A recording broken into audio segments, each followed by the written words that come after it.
Nagugulan ako sa iyo. Kanina ko kami makadali. Nagugulan na sa edad mo yan. Kailangan mo nang pumili ng iyong mapapangasawa. Ay masyado kang bata para sa iyo. Ang batang to, hindi naman ibig sabihin na nakapili ka na ng iyong babaeng pakakasalan mo ay magsama na kayo. Oo anak, tayo kabilang sa tribong Borhigil. Kaya't ikaw ang pipili ng iyong babaeng mapapangasawa sa tribong Mer. Bakit sa iyo?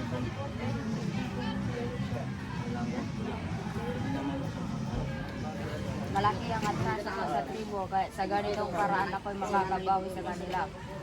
tingin mo ba ama sa ating gagawin may kakalimutan nila na wala na ang dalang lamang? Hindi ko alam, tignan natin kung ano ang mangyayari. Mas mabuti may gawin akong paraan kaysa wala. Tingin ko sa tingin mo tama. Temuin, magpahinga muna tayo. Oo naman, nabawi na. Wala na Huwag kang lalayo at mag-iingat ka. Ay! May magnanakaw! Huwag kang maingay, hindi ako. Wala kang kami masama. Bakit kita pa paniniwalaan? Hindi naman kita kilala. Tatanggalin ko pagkakakit ko na yung bibig kapag hindi ka naman ingay. Aber, paano mo patunayan ang sinasabi mo? Sige nga. Basta ba di mo ako pagtatawanan sa aking sasabihin? Tignan natin. Anong initiative yun? Sabi mo, di ako tatawa. Ikaw lang pala ang tatawa. Ito na, handa ka na ba? Kanina pa, ang bagal mo naman. Nahuhulog ang loob sa'yo. Nahuhulog ang loob sa'yo. Sa'yo. Nahuhulog ang loob sa'yo. Nahuhulog ang loob sa'yo.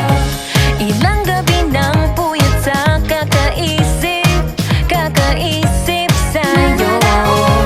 Binabalikan na parang panaginip ang panahon.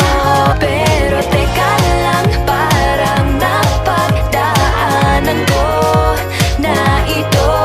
Napamahal agad-agad at nabigo, pero di makahinto. Nahuhulog ang loob, di natututo sa loob. Ikaw ang wala na ang Sira ulo ka ba? Niloloko mo ako, no? Kabata-bata pa natin. seryoso ako. Ganon-ganon na lamang. Alam ko, mahirap akong maniwala. Kaya may palawanan ko sa'yo. Kasama ko si Tay Ganit, pupunta sa tribo ng Mananero upang piliin ang aking mapapangasawa. Ikaw ang nais. Ano ang nakita mo sa akin at ako ang napili mo? Hindi ko rin alam. Ikaw ang alam ko ang ito ang bibigay ng pagkakataon sa akin. Ikaw ang aking tita, kaya naman pag-ibigyan mo lang ako. Hindi naman ibig sabihin na pumapayag ako. Di ko alam ang dapat kong sasabihin. Pero, sige na nga. Salamat sa iyo.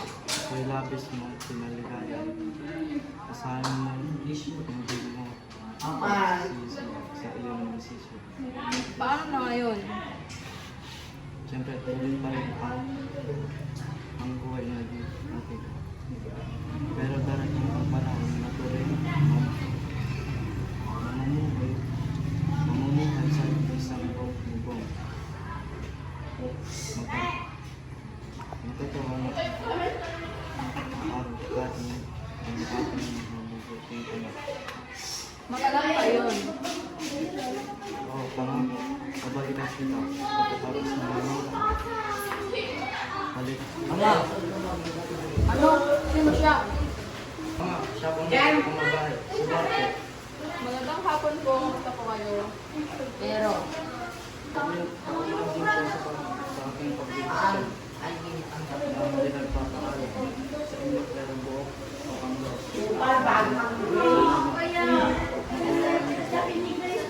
ganang desilan ka na, hindi ba ako para hindi sumang-ayon sa iyong kagustuhan? Ang iyong buhay naman ang nakataya rito. Okay lang ba sa iyo? Kung gayon, halina kayong dalawa at kausapin natin ang mga magulang mo, Borte.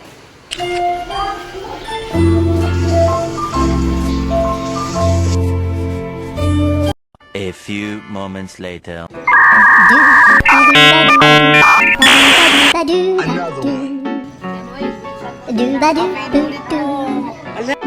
ang aming sarap.